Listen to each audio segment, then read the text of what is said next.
Meeting time खत्म हो गया था, इस वजह से जो है वो डिस्कनेक्ट हो गया। No problem sir. यहाँ आप देख लें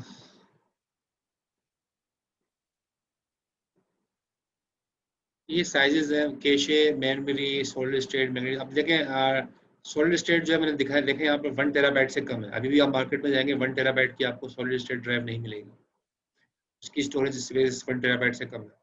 और हार्ड डिस्क की बात करें तो 10 टेराबाइट से कम ही मिलेगी आपको हार्ड डिस्क जो है ना अभी स्टोरेज, वो 10 टेराबाइट से कम मिलेगी। 10 TB की हार्ड डिस्क शायद ही मिले आपको। अच्छा जी, इम्प्लीमेंटेशन टेक्नोलॉजी यहाँ पर देखें, यहाँ पर बताया गया कि ये रजिस्टर्स जो हैं वो कस्टम मेमोरी और विथ मल्टीपल पोर्ट्स जो है उनके साथ जो है वो मैनेज होती है। और कैशे जो है वो चिप के ऊपर मैनेज होती है, ठीक है, मदरबोर्ड के ऊपर। और ये रैम जो है वो CMOS S RAM, static RAM, यानी कि इसकी भी टेक्निक्स है जिसके ऊपर इम्प्लीमेंट किया जाता है। सॉलिड स्टेट जो है वो फ्लैश मेमोरी, ये कार्ड लगता है इसका भी, फ्लैश मेमोरी का कार्ड होता है एक तरह का, तो वो सॉलिड स्टेट ड्राइव ही होती है एक्चुअली। और हार्ड डिस्क के लिए मैग्नेटिक डिस्क। तो ठीक है, तो ये जो है एक्चुअली इम्प्लीमेंटेशन टेक्नोलॉजी के बारे में बात हो गई।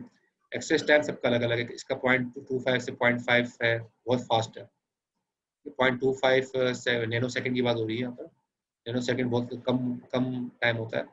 0.25 नैनो सेकंड के अंदर आप एक्सेस कर लोगे अगर वो रजिस्टर के अंदर है, ठीक है। लेकिन अगर वो कैशे के अंदर है तो वो भी 0.5 से 2.5 के दरमियान 250 सॉरी 0.5 से 225 0.5 से 25 मिली सेकंड के दरमियान आप एक्सेस कर लोगे कैशे को। अगर रैम की बात कर रहे हैं तो 80 नैनो सेकंड से 250 नैनो सेकंड। अब देखो आप टाइम बढ़ता जा रहा है, टाइम बढ़ता जा रहा है, ठीक है। सॉलिड स्टेट के अंदर 25,000 से 50,000 के नैनो सेकंड के दरमियान, और जबकि हार्ड डिस्क के अंदर तो वह 50 लाख नैनो सेकंड्स के ऊपर चला गया। तो ये आप देखो टाइम बढ़ता जा रहा है, एक्सेसिंग टाइम जो है बढ़ता जा रहा है। रजिस्टर का सबसे कम है, हार्ड डिस्क का सबसे ज़्यादा है, मैग्नेटिक डिस्क का सबसे ज़्यादा है। अच्छा, इसका आप बैंडविड्थ देख लो, इसमें बैंडविड्थ जो सपोर्ट कर रही है उसको आप देख लो। यहाँ पर मैनेज कौन कर रहा है, देखो रजिस्टर को कंपाइलर मैनेज करता है, कैशे को हार्डवेयर मैनेज करता है, मेमोरी को रैम को जो है ऑपरेटिंग सिस्टम मैनेज करता है, सॉलिड स्टेट को भी ऑपरेटिंग सिस्टम करता है, मैग्नेटिक डिस्क को भी ऑपरेटिंग सिस्टम करता है। और बैक उसको कौन करता है, रजिस्टर को बैक कैशे करता है, ये सारे बैकअप के। तो यहाँ पर थोड़ा सा एक आपको समझ में आ गया होगा कि मुख्तलिफ लेवल की स्टोरेज हो रही है और स्पीड सबकी अलग अलग है, सबका एक्सेसिंग टाइम अलग अलग है और सबको मैनेज करने का, इम्प्लीमेंट करने का तरीका अलग अलग है तकरीबन। तो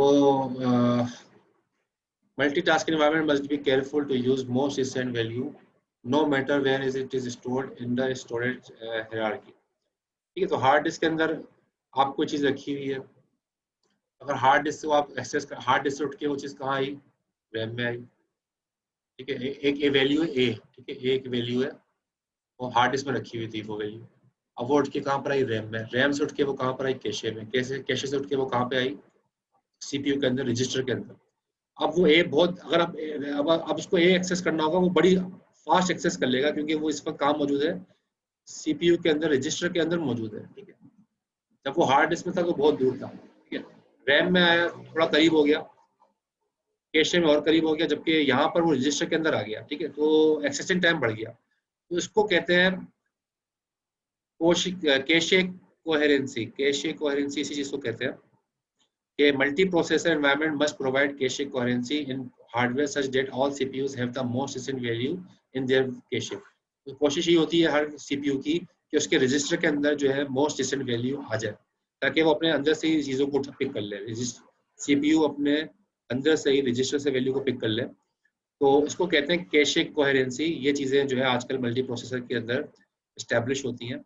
हर कोई ये चाहता है कि उसके प्रोसेसर के अंदर चीज़ें आ जाए जो कि रन हो रही है। Distributed environment situation even more complex, ठीक है। अगर डिस्ट्रीब्यूटेड एनवायरनमेंट है, ठीक है, तो अगर मल्टीपल कंप्यूटर्स है तो जाहिर है वहाँ पर कम्प्लेक्सिटी इसकी बढ़ जाती है। चैप्टर 17 बुक का जो है उसके बारे में डिटेल है वहाँ पर, अगर टाइम मिलेगा तो टच करेंगे कैशे की कोहेरेंसी के बारे में। अच्छा, ये IO सब सिस्टम की हम बात कर रहे हैं। So one purpose of operating system is to hide peculiarities of hardware devices from the user. ठीक है, यानी कि जाहिर है ऑपरेटिंग सिस्टम ये चाहता है कि जो है ना ये हार्डवेयर के डिवाइस सबके सामने नहीं नजर आए, सबके मतलब हार्डवेयर की डिस्क्रिप्शन जो है वो सबके सामने जो है ओपन ना हो, तो वो उसको हाइड रखने की कोशिश करते हैं। तो memory management of IO including buffering, ठीक है, तो यानी कि बफरिंग का मतलब क्या है कि यानी कि डेटा जो टेम्पररी स्टोरेज हो रहा होता है, कैशिंग, ठीक है, कैशिंग इन्वॉल्व होती है, स्पूलिंग इन्वॉल्व होती है, ये सारी टेक्निक्स हम लेटर ऑन जो है पढ़ेंगे जब हम आईओ सबसिस्टम की बात करेंगे। और ये कुछ चीज़ें यहाँ पर दी गई हैं, उसको भी हम देख लेते हैं। ये थोड़ी सी चीज़ें यहाँ पर बताई गई हैं, ये सिर्फ इस पॉइंट ऑफ व्यू से ग्रुप मतलब बुक के अंदर ये तकरीबन हमारा चैप्टर क्लोज कंप्लीट होने वाला है। तो 5-7 स्लाइड्स हैं, ठीक है, इसको हम थोड़ा सा हम देख लेंगे, सिंपल वे में दिखा दूंगा आपको। ये चीज़ें थोड़ी सी हम सरसरी पढ़ेंगे, ठीक है, सरसरी बुक में भी सरसरी बताई है और आपको भी मैं सरसरी बताऊंगा ये चीज़ों इन चीज़ों के बारे में जो आखिर में जो है यहाँ पर दी गई हैं, इनके बारे में भी आपको सरसरी बताऊंगा।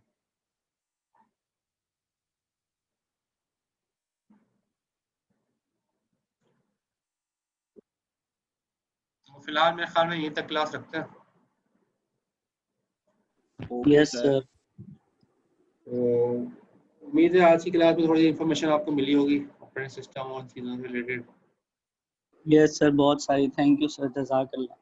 Sir. इसमें हर क्लास के अंदर ना हमारा तकरीबन इतना ही मटेरियल होगा, बल्कि इससे ज़्यादा ही होगा हो सकता है, तो और बहुत इन्फॉर्मेटिव होगा।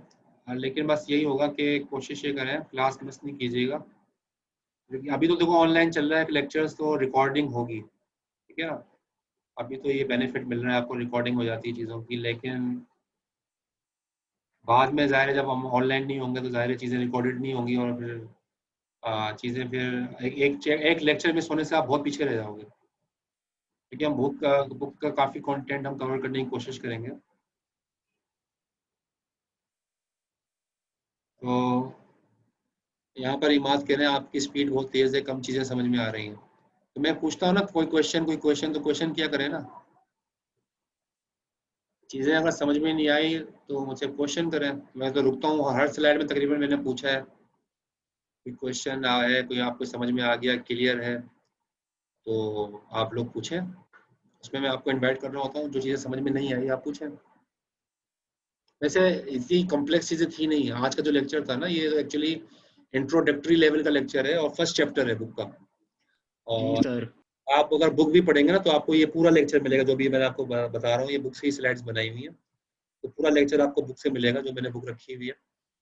और बहुत सिंपल सी चीज़ें हैं, अभी तो इंट्रोडक्शन चल रही है, अभी तो हम किसी कम्प्लेक्स चीज़ के अंदर गए ही नहीं है। चैप्टर 2 से हम स्टार्ट करेंगे सही तरीके से। इसमें तो सिर्फ इंट्रोडक्शन हो रहा है और चीज़ें कैसे होती हैं बस ये बताई जा रही हैं कि भाई ये चीज़ें होती हैं ऑपरेटिंग सिस्टम में, ये काम होते हैं ऑपरेटिंग सिस्टम के, वो चीज़ें बताई जा रही हैं, यानी कि कंप्यूटर सिस्टम का स्ट्रक्चर बताया गया है और ऑपरेटिंग सिस्टम का स्ट्रक्चर समझाया गया।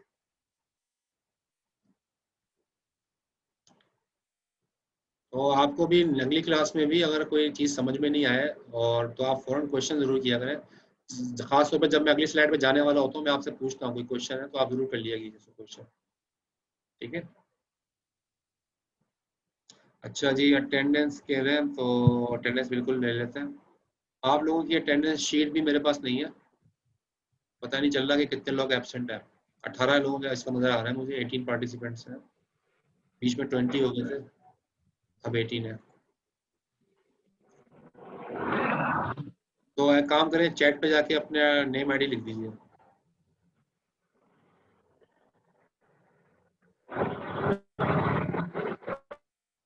चैट पे जाए, नेम आईडी चैट पे।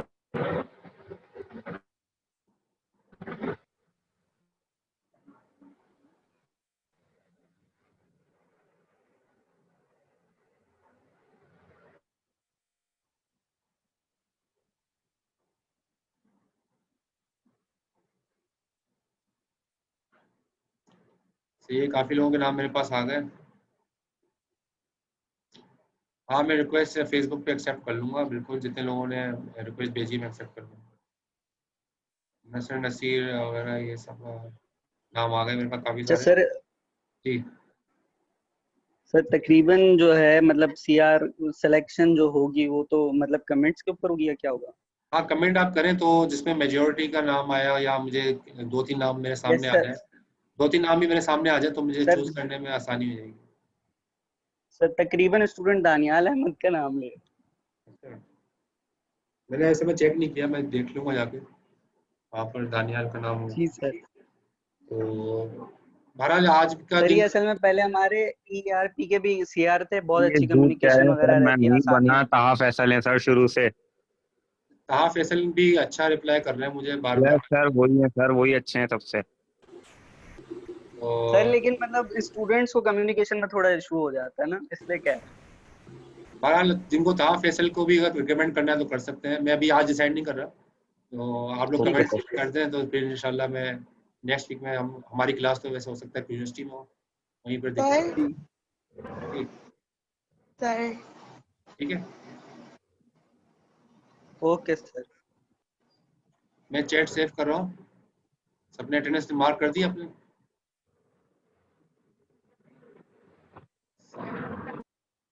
ठीक है।